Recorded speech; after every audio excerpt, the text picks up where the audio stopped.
ny tena fiainan-dra malagasy. Franky ray mpianakaviana 7 taona, monina tsy 67 hektara, mpanao kiraro no asany. Izy indray no arahintsika eto amin'ny tena fiainan-dra malagasy anio.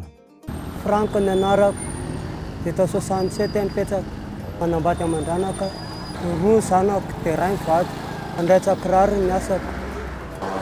Nanomboka 7 taona izay nanaovako anio. Vao mangiran-dratsy dia efa tonga eo amin'ny toeram-piasany Franky, ary tsy miala eo izy raha tsy maty ny masoandro. Na izany aza nefa dia zara raha mahita izay sakafo hohaniny izy parivan'ny andro, satria tsy dia mandeha loatra ny asany. Amin'ny 9 maraina dia eo, dia amin'ny 5 sasany aho dia miala eto.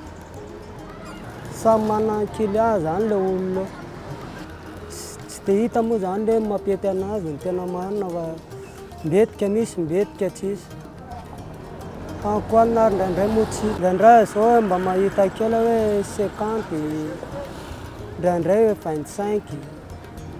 Tsy ampy devoir ary raha. Manodidina ny 5,000 na 2 eo ny vola azon'ny Franky isan'andro, izay mitsinjaraina atao sakafo sy angonina andoavana hofatrano. Raha le rayal zao mahita rayal dia tonga le vady amandranako zao amin'ny antanjy, dia miokanezy 3 mianaka ny 3 hariva, dia sakafonay hariva ny 5 hariva, dia sakafonay maraina ny 2 hariva. Izany hoe zany goûté zany tsisy amin'izay. Tena manahirana amin'ny Franky tokoa ny mandony hofantranony satria tsy maharaka andoavana izany ny vola azony isan'andro. 25 isam-bolana no hofatrano.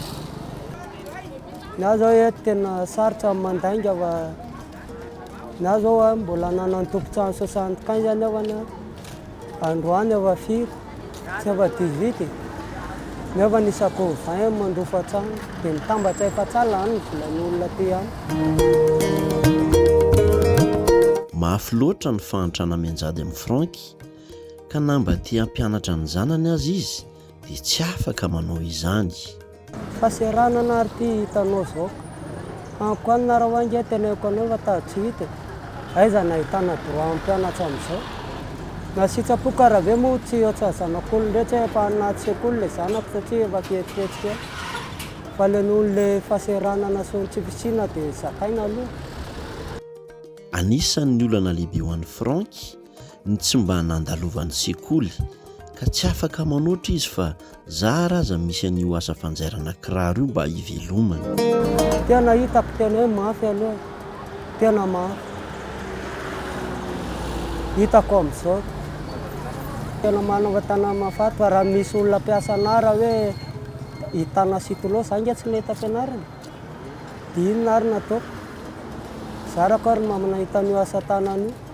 Inona ny asa mba hitako amin'izao ty tsady tsisy diplôma, tsady tsy nahita ny ambonin'izany rehetra izany dia mbola tsy salama ihany koa Franky. Efa ho efa taona izy izao no narary, kanefa tsy manana fahafahana ny mba hitsaboana tena akory. Hitanao io nanomboka efa taona voarako zatra. Sarotra no mandainga solokely ato aminareo fa malelako tsy velona. Tena hitan'Andriamanitra io ambony lelaka mandeha ka mandeha. Ne moa re misy tsy salama ao an-tanàna dia tsaboina amin'ny paracetamol sy ny tariny fotsiny fa raha ilay fermegram ny aretina. Izay vao ilay mba mitaditady kely amin'ny fianakaviana any. Mbola mahazo latsa koa. Tsy mbola misy aloha tsy haiko. Raha mbola manaintaina ilay vavaranjoko dia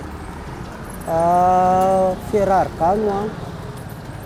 Ireny nataoko anaty rano iray vera dia sosoina. Ny fanirian'ny Franky dia ny mba hampianatra ny zanany. Tiako raha mba mianatra ny zanako izy fa tsy hitovy amin'ny rainy tsy nahita fianarana. Fizakoatry ny olona rehetra zany tena marina. Eny na ilay zanako kely aza. Ny rainy ve efa tsy nahita dia ny zanako koa mbola tsy hahita ihany.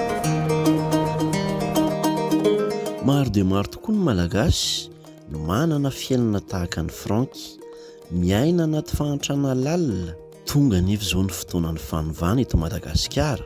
Mety hisy fiantraikany tsara any amin'ny sarambabem-bahoaka tokoa ve izany fanovana izany? Ny tena fiainan-dra malagasy.